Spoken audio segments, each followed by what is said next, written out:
আসসালামু আলাইকুম। সবাই কেমন আছেন? আশা করছি ভালো আছেন। আলহামদুলিল্লাহ আমরাও খুব ভালো আছি। তো আজকে আমি এখানে চলে এসেছি হোমিওপ্যাথি ডাক্তারের কাছে। মূলত আনায়া একটু অসুস্থ, আনায়ার জন্য এখানে এসেছি। তো এখানে আয়নবাবু আমাকে বলছিল যে আম্মু আমার পানি তৃষ্ণা পেয়েছে, আমাকে একটু পানি দাও। আমি আয়নবাবুকে পানি দিচ্ছিলাম। তো এখানে আমি অনেক আগে থেকে আসি, ডাক্তারটা আমার অনেক পরিচিত, অনেক বছর যাবত ওনার কাছ থেকে আমরা ওষুধ খাই।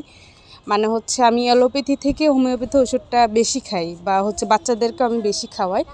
তো এর জন্যই আমি অল্প অসুখ হলে বাচ্চাদের আমি এখান থেকে ওষুধ নিয়ে যাই।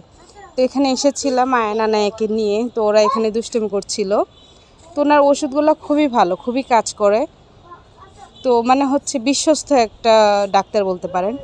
তো এখানে দেখেন আয়নবাবুর কি দুষ্টুমি। আয়নবাবু এত কথা বলতেছিল, ডাক্তারবাবু একটু ওইদিকে কাজ করতেছিল, তো আমরা এখানে বসেছিলাম। তো দেখা যায় আয়ানবাবু কি যে দুষ্টুমি করতেছিল। এখানে আসার পরে ডাক্তারবাবু বলতেছিল যে এত দুষ্টুমি করো না, আমি কিন্তু সুই দিব। পরিচিত তো, আয়নবাবুর সাথে অনেক দুষ্টুমি করতেছিল আনায়ার সাথে। তো এই যে আমার আনায়া বুড়ি চেয়ে চেয়ে সব দেখছিল, আর ডাক্তার আয়নবাবুর সাথে দুষ্টুমি করতেছিল।